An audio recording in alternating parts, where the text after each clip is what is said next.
subtle, these performances are not. You will not shoot me. You are superhero. You help people. You do not hurt someone. Welcome to WatchMojo.com, and today we're counting down our picks for the top 10 over-the-top supervillain portrayals. Before we begin, we publish new content every day, so be sure to subscribe to our channel and ring the bell to get notified about our latest videos. For this list, we're looking at the performances by actors playing supervillains that are incredibly over the top. These aren't necessarily unenjoyable portrayals, just lacking in restraint, for better or worse. Number 10. Paul Giamatti as Rhino, The Amazing Spider-Man 2. Paul Giamatti is an actor who can bring pathos and gravitas to his roles, but his role as Alexei Sestevich, also known as Rhino, is kind of the opposite of that. A Russian mobster foiled by Spider-Man, Rhino acquires a powerful mech suit shaped like the animal from which he takes his name, and promptly begins to cause havoc. Giamatti's absurd Russian accent and vigorous overacting are incredibly cheesy, though reportedly he chose to play it that way intentionally and had a lot of fun with the role. Despite getting little screen time, that enthusiasm definitely shows in his performance. Ask you to put your mechanized paws in the air. Never! I just so I kill you! Number 9. Michael Shannon as General Zod, Man of Steel. As a conquering alien general out to change Earth into a new Krypton, Zod requires a certain degree of bombast to him. Jarrell was right. You're a pack of fools, every last one of you. While Michael Shannon brings plenty of that, he does occasionally show the Kryptonian villain's more insidious nature as well. You killed him. I did. And not a day goes by where it doesn't haunt me. But if I had to do it again, I would. It's just a shame he veers wildly between the two extremes, playing it cool one second, and then turning his performance up to 11 the next. I will find him! In fact, you might say that his performance is about as subtle as a snapped neck. What, too soon? Number 8. Uma Thurman as Poison Ivy, Batman and Robin. This entire film is made up of campy performances, from Robert Swenson as a dumbed-down version of Bane to another villain we'll get to later. But Uma Thurman's turn as Poison Ivy stands out as one of the more prominently exaggerated performances. And you are... Poison Ivy. She plays the seductive Poison Ivy with the kind of languorous over-enunciation you might hear from a stereotypical cougar character in a teen comedy, but not a supervillain. It took God 7 days to create paradise. Let's see if I can do better. Granted, she is supposed to be a seductive, sexy villainess, but we've seen more subtlety from B-movies. Try not to make a mess when you die. Number 7. Peter Sarsgaard as Dr. Hector Hammond, Green Lantern. This movie was let down by a lot of things, including the performance of his villain. Hello?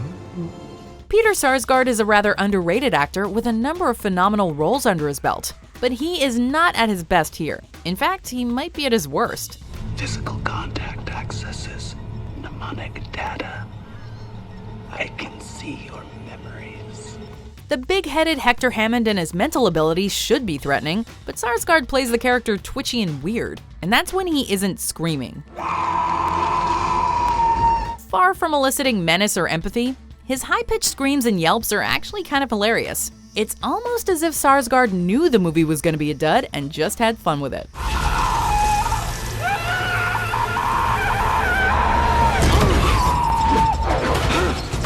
Number 6. Colin Farrell as Bullseye, Daredevil.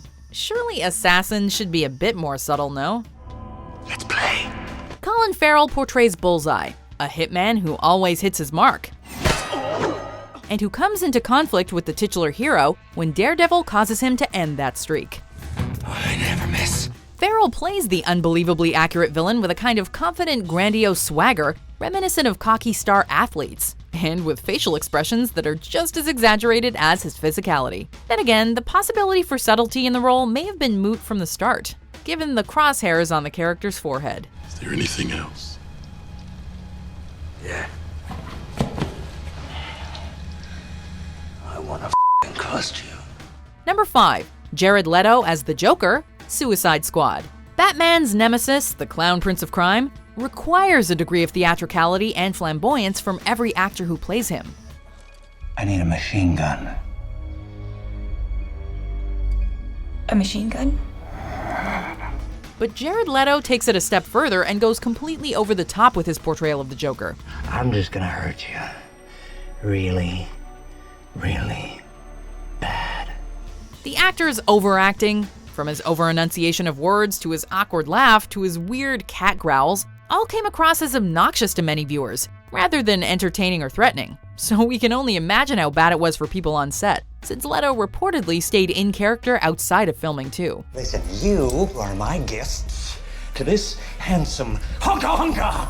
Of course, the Joker's look didn't help either, as it was similarly edgy and over the top.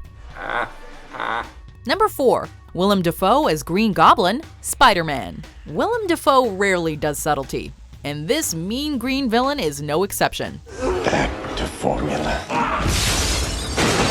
The first big villain Spider-Man faces in the Sam Raimi films is the father of his friend Harry, who is exposed to an experiment that gives him super strength at the expense of his sanity. There's only one who can stop us. Or imagine if he joined us. Dafoe plays up the Green Goblin personality with his legendary big style, alternating between a sinister nasal drawl and full-on cackling in evil glee. The Spider-Man trilogy is cheesier than a lot of people remember, but Dafoe's performance is a big slice of ham on top of the first film. And it honestly worked. Your little girlfriend's death would have been quick and painless, but now that you've really pissed me off, I'm gonna finish her nice and slow. Number 3. Jesse Eisenberg as Lex Luthor, Batman vs. Superman, Dawn of Justice. Lex Luthor and quirky are not two things people associated with one another before this performance. Superman will never. Jesse Eisenberg's turn as Superman's archenemy, besides being out of character, was also quite excessive. It's cherry. Eisenberg plays Luthor more like the Joker or even the Riddler, swinging between posturing speeches and lots of little tics and quirks, with plenty of hms and ahs along the way. 2 years growing, but it did not take much to push him over, actually. Little red notes, big bang, you let your family die! Granted, Eisenberg may have been playing to his particular strengths as an actor, but his strengths were a bit strong for many viewers, and longtime fans of the character. Now God is good as dead. Number 2. Jim Carrey as the Riddler, Batman Forever. Was that over the top? I can never tell. Well, we can, and yes, it was. Jim Carrey is known for chewing the scenery in his films, but he positively devours it with his high-energy performance as the Riddler. Tommy Lee Jones tries admirably to match Carrey's level of eccentricity as Two-Face, but he simply cannot compete with Carrey's absurd overacting. Very few people are both a summer and a winter, but you pull it off nicely. While it arguably distracts from the rest of the movie, Carrey's performance is incredibly watchable, and for better or for worse, it's easily one of the most memorable parts of Batman Forever. Before we unveil our number 1 pick, here are some honorable mentions. I'm the octopus. I got 8 of everything. It's my birthday. Now it's time for me to light my candles. Number 1. Arnold Schwarzenegger as Mr. Freeze, Batman and Robin. Here's a fun drinking game. Take a drink every time Mr. Freeze doesn't say a line with a pun or joke related to ice. Want me to break the ice? My name is Freeze. Learn it well. We don't recommend the reverse, as you would soon find yourself out cold.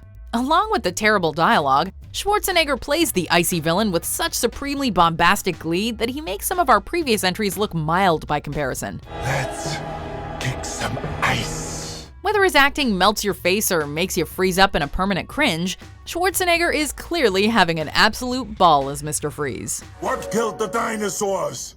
The Ice Age!